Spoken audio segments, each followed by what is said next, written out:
Welcome dear creatives. In this video I'll be showing you how to make this crinoline fascinator. It is easy peasy.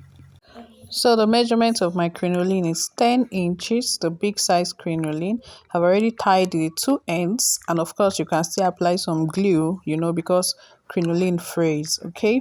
Please remember to subscribe to my channel and turn on the notification bell so you won't miss out on my weekly DIY videos. So next I'm going to take the measurement of my straw strip.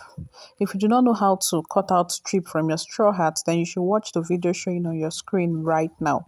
The measurement of my straw strip is 19.5 inches, okay?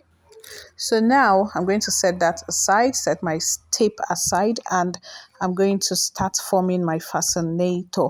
Trust me, you can make this fascinator in few minutes. So just watch carefully and see how I'm going to go about it. First, I'm going to fold my big size crinoline into two equal halves. Remember, I had already tied the two ends and applied little glue, okay?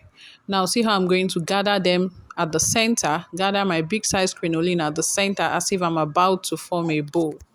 So the next thing I'm going to do is to use my needle and thread to tack that center that I just folded of my crinoline. Okay, remember I used the big size crinoline. So keep watching and learning. Remember to practicalize.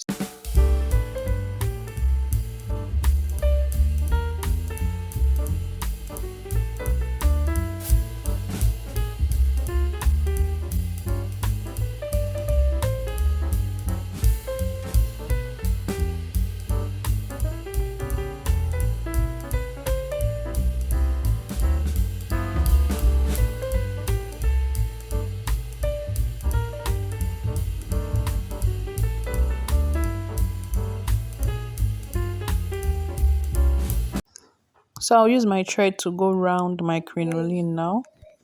So the essence of going over my crinoline that way is to have a tighter center so that the two sides that looks like my kind of bow will pop out well, okay? So now I'm going to form something with my straw strip. Watch what I'm forming. I'm forming something like a loop, okay?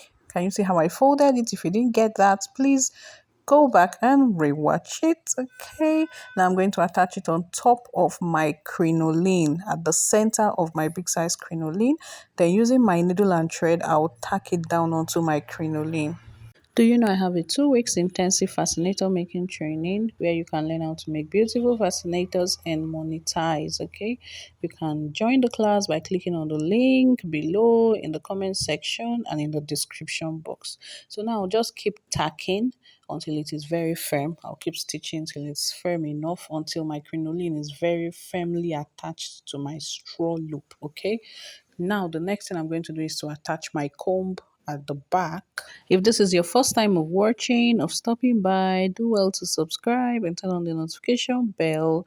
Also like this video, comment, share, ask your questions in the comment section, okay? And if you're a returning subscriber, thank you so much for coming back. So now I'm just attaching my comb at the back of my fascinator. I'll do this until it is very firm. If you do not know how to attach a comb to a fascinator, here you have it. Okay, now of course when I'm done, I'll use some piece of my interlining, cut off a piece, and then I'll use it to cover the part of my comb that I'm stitching now. Okay, so this is how to make a simple, easy peasy fascinator.